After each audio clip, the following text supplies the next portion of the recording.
Hello friends, आप सभी का स्वागत है आपके अपने यूट्यूब चैनल ज्ञान अकेडमी लखनऊ में। तो आप सभी जानते हैं कि रूस ने यूक्रेन पर हमला कर दिया, पर आप सबके मन में ये सवाल जरूर उठता होगा कि आखिर यूक्रेन और रूस के बीच विवाद क्या है। आखिर क्यों ऐसी सिचुएशन आ गई कि रूस को यूक्रेन के ऊपर हमला करना पड़ा। तो आज हम इस वीडियो में हर एक चीज को बहुत बारीकी से जानेंगे और बहुत आसान भाषा में जानेंगे, शुरू से लेकर कब से ये डिस्प्यूट शुरू हुआ और अभी तक की स्थिति को बहुत एक एक चीज को हम क्लियर करते चलेंगे।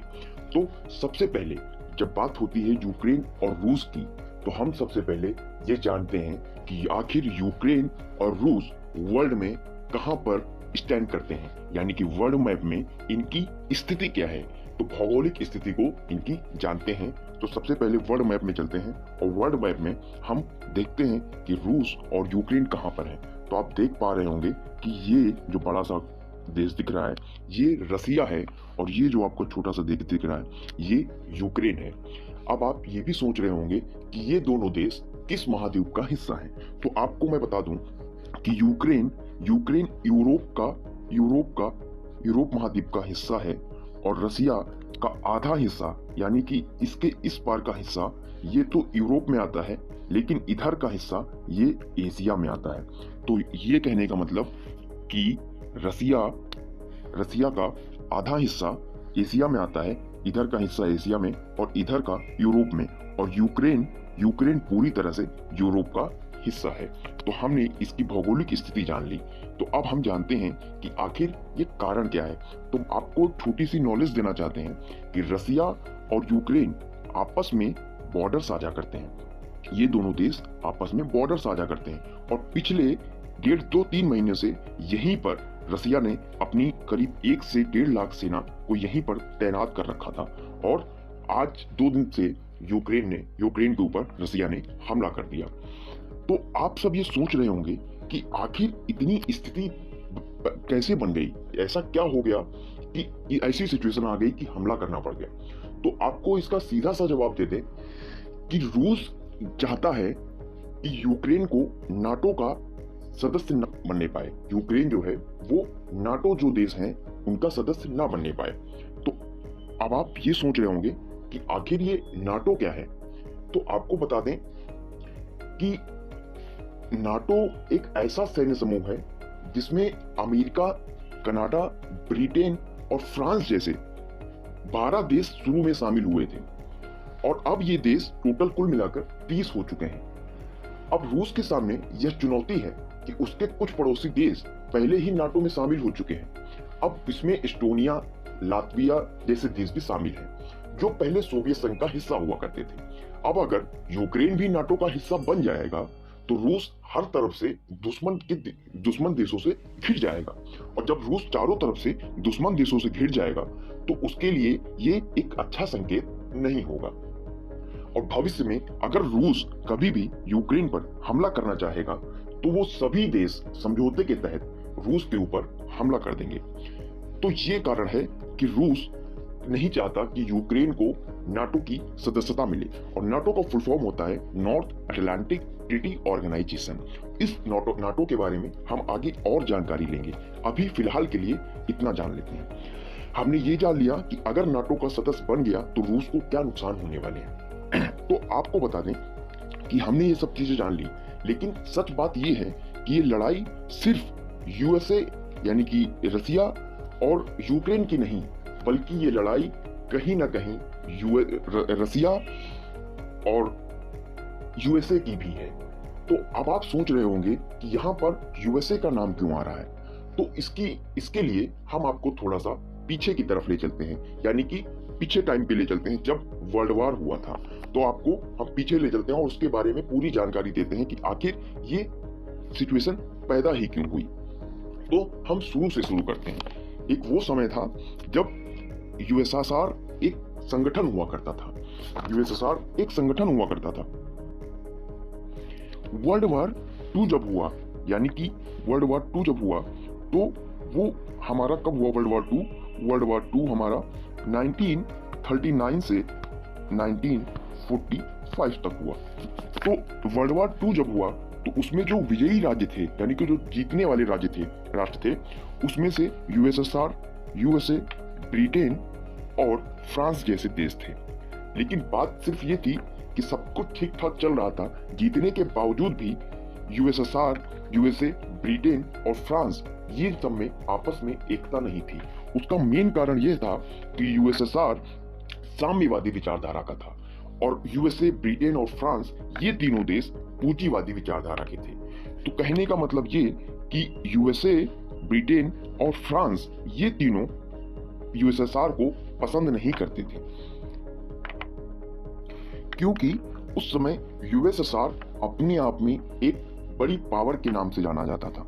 लेकिन जब वर्ल्ड वॉर 2 हो रहा था तो उस दौरान अमेरिका ने अपने आप को प्रूव कर दिया कि वो भी अपने आप में एक शक्तिशाली देश है, वो भी अपने आप में एक सुपर पावर है। वो सिद्ध कैसे किया? क्योंकि अमेरिका ने हिरोशिमा और नागासाकी में परमाणु बम गिरा दिए और दूसरी युद्ध को समाप्त कर दिया। तो दुनिया को तब ये भी पता चला कि अमेरिका भी कम नहीं है, अमेरिका के पास इतने ज्यादा घातक हथियार भी हैं। और यह बात यूएसएसआर को बहुत बुरी लगी। यूएसएसआर को इस बात का बुरा लगा कि अगर अमेरिका और हम एक साथ लड़ाई कर रहे थे तो अमेरिका ने हमें क्यों नहीं बताया कि वो ऐसा काम करने वाला है। और बात यहाँ पर सिर्फ और सिर्फ ईगो की आ गई। यूएसएसआर अपने आप को बड़ा देश समझने लगा और अमेरिका अपने आप को बड़ा देश समझने लगा। वर्ल्ड वॉर 2 तो जरूर समाप्त हो गया 1945 में, लेकिन वहां से एक नई लड़ाई की शुरुआत हुई और वो लड़ाई रूस और अमेरिका के बीच लड़ी गई। और वो लड़ाई 1945 से लेकर 1991 तक चली। इस लड़ाई में कोई गोले, बम, बारूद तो नहीं चले, लेकिन ये लड़ाई इस तरह की लड़ाई हुई।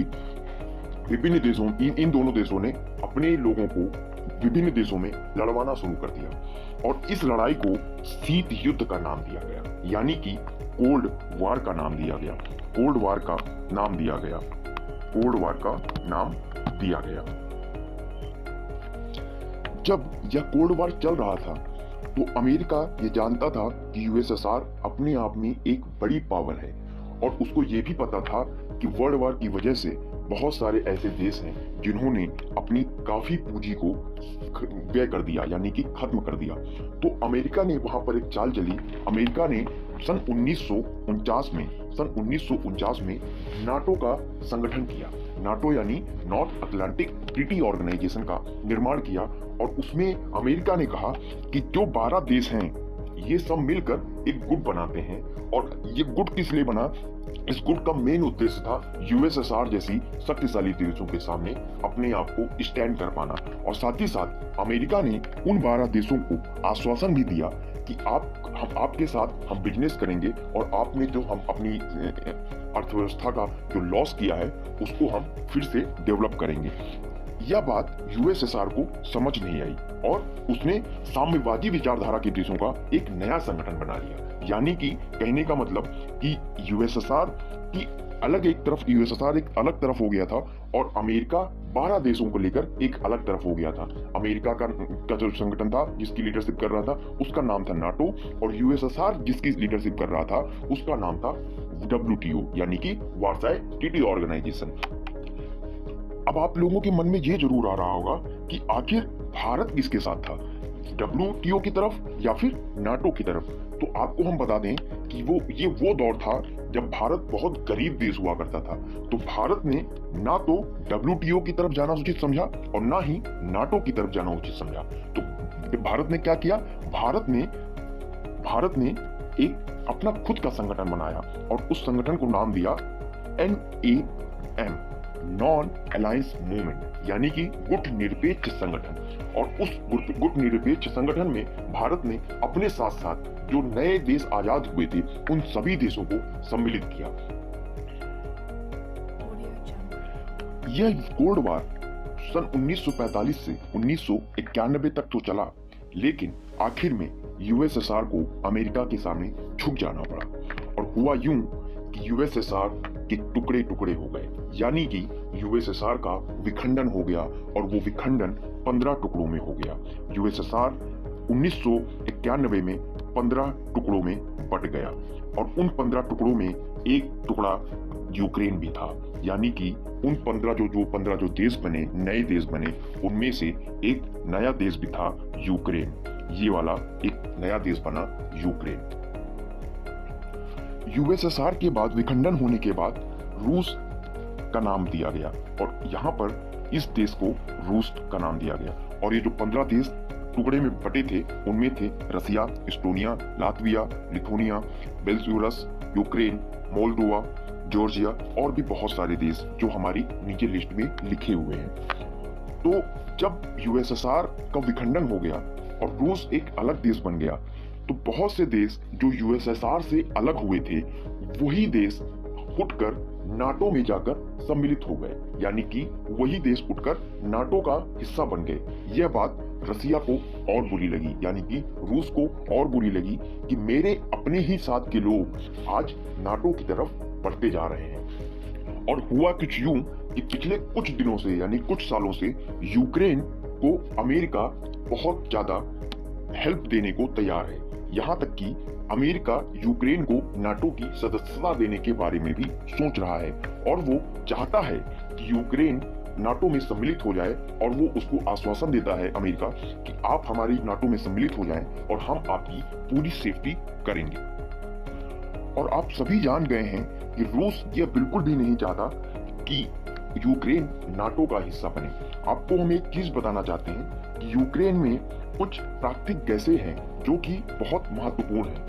और हुआ कुछ यूं कि 2014 का समय था और रूस ने यूक्रेन पर एक बार फिर से हमला किया और हमला करके आपको ये जो हिस्सा दिख रहा है क्रीमिया नामक, इस हिस्से को अपना बना लिया। और इस हिस्से पर जब रूस ने क्रीमिया पर हमला कर दिया और अपना बना लिया तो इसमें अमेरिका ने रूस के ऊपर बहुत सारे प्रतिबंध लगा दिए। और उन प्रतिबंधों में एक प्रतिबंध ये भी था जब G8 कंट्रीज में रूस को निकाल दिया गया और फिर वो सिर्फ G7 कंट्रियां रह गई। लेकिन उसके बावजूद भी रूस के ऊपर कोई फर्क नहीं पड़ा।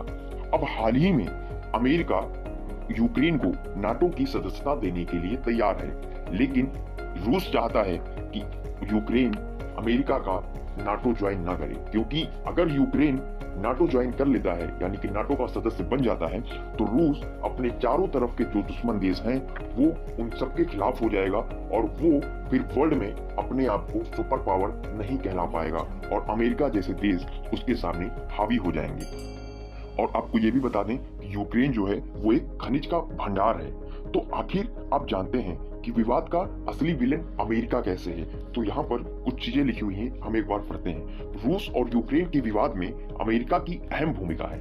अमेरिका ने 3000 सैनिकों को यूक्रेन की मदद के लिए भेजा है और उनकी तरफ से यह आश्वासन दिया गया है कि यूक्रेन की मदद के लिए हर संभव प्रयास करेंगे। सच्चाई यह है कि मौजूदा अमेरिकी राष्ट्रपति जो बाइडेन यूक्रेन का इस्तेमाल सिर्फ अपनी छवि मजबूत करने के लिए कर रहे हैं। पिछले साल अमेरिका को अफगानिस्तान से अपनी सेना वापस बुलानी पड़ी थी और इसीलिए यही कारण है कि अमेरिका आज यूक्रेन को पूरी तरह से सपोर्ट देना चाहता है, क्योंकि अगर वो जानता है कि अगर उसने यूक्रेन को सपोर्ट कर दिया तो रूस अपने आप में एक कमजोर हो जाएगा और रूस कमजोर हो जाएगा तो अमेरिका एक सुपर पावर बनकर निकल आएगा।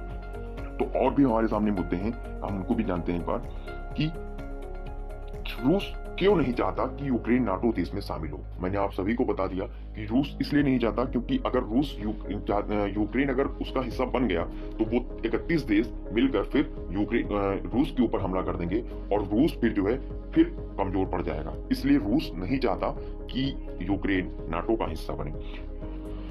और आप एक चीज और आप जानना चाहते होंगे कि आखिर इन सब के बीच भारत की क्या स्थिति है, भारत क्या करना चाहता है, भारत किसके साथ जाएगा, रसिया के साथ, क्योंकि भारत के और रूस के संबंध बहुत अच्छे हैं और पिछले 10 सालों में अमेरिका के साथ भी भारत के संबंध अच्छे रहे हैं।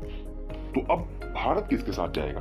तो रूस यूक्रेन के विवाद में भारत की स्थिति भी बहुत महत्वपूर्ण है। रूस और अमेरिका दोनों भारत के लिए महत्वपूर्ण है।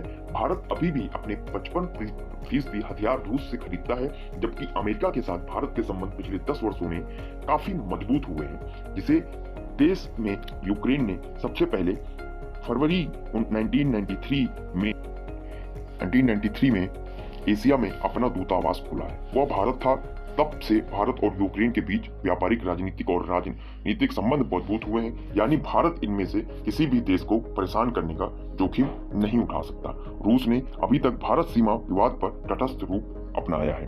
आपको बता दें कि भारत इसलिए परेशान है क्योंकि 20,000 फंसे हुए भारतीय वहां इस समय यूक्रेन में हैं और 18,000 उसमें मेडिकल के छात्र हैं। और ये चीज भारत नहीं चाहता कि अगर रूस हमला करेगा यूक्रेन में तो उसमें भारतीयों की जान जाएगी।